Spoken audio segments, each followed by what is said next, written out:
Hello, my name is Nan Card, and I'm the curator of manuscripts here at the Hayes Presidential Library and Museums. And I'm here today because I would like to show you some of the women's collections. This area that I'm standing in is where we store all the collections. It's temperature and humidity controlled, and the lights are UV filtered. All of this helps us keep our collections from deteriorating too rapidly. And most of these are done on paper that has much linen in it, and so it's doesn't deteriorate as well as often and as frequently as some of our newer papers that have wood pulp in them. I'm going to start here with Lucy Elliott Keeler's collection, and she was a cousin of President Hayes. She lived here in Fremont, and she was a journalist. She was a feature writer and book writer, author, and she was also a photographer.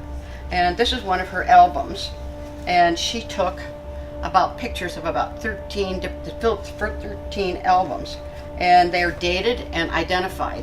So this particular one here has a picture of Hayes' first grandchild.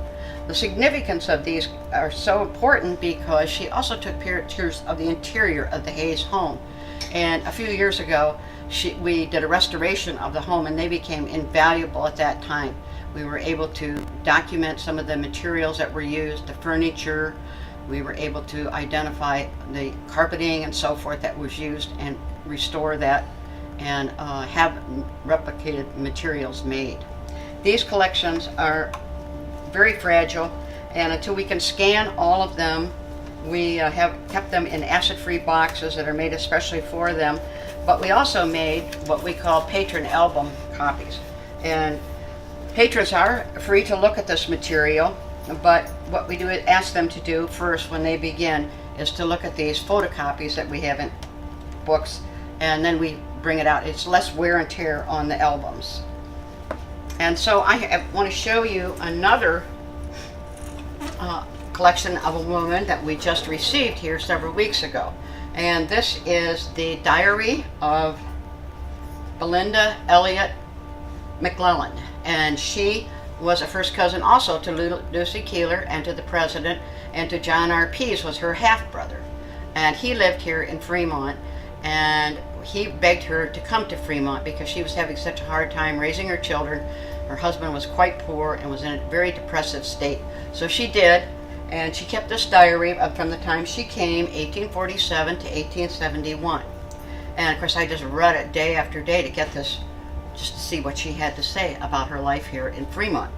And since it covered the Civil War, I was waiting and waiting to read those sections about the Civil War and how it affected her on the home front, which is another collection area that is very much in demand by scholars and students. Interestingly, she said nothing about the Civil War. Her entire focus of her life was on her two daughters, and she prayed and continuously that they would become devout Christians, and her prayers were answered. Her daughters married the Fitch brothers, and one of them became Reverend Fitch, and she went with him to China, where they became missionaries, and their children became missionaries. So her prayers were answered. But I found it very interesting that she had almost nothing to say about the Civil War or big incidents in the life at times of the United States. These are the letters of Fannie Hayes Platt, President Hayes' sister, who was born in 1820, and she married William A. Platt. They lived in Columbus. He was a jeweler, and he was quite wealthy. Eventually, he was one of the real founders of Columbus, and she died in 1856, and a short time after the birth of her children. And these letters, President Hayes, of course, was crushed because they were quite close growing up as children. He was 2 years younger, and so he collected all of her letters, and he bound them into this special volume.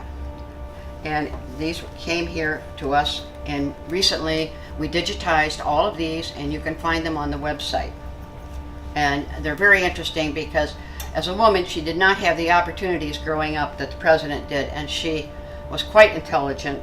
And so therefore she encouraged him in every way to reach all the accomplishments that he could. So they're quite interesting to read. This happens to be in here a couple drawings that she did, and of course that was part of a woman's refined education. These were some of her little drawings that she had. There's others that are on display here if you would come to the museum. And lastly, we have more collections than these, but lastly I'm going to show you Lucy's letters. And this is only box of outgoing letters that we have. We have tried to retrieve many of them, but it just goes to show you how little she wrote. She was not a writer.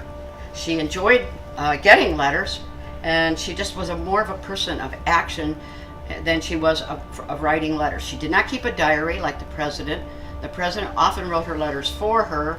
He wrote speeches for her.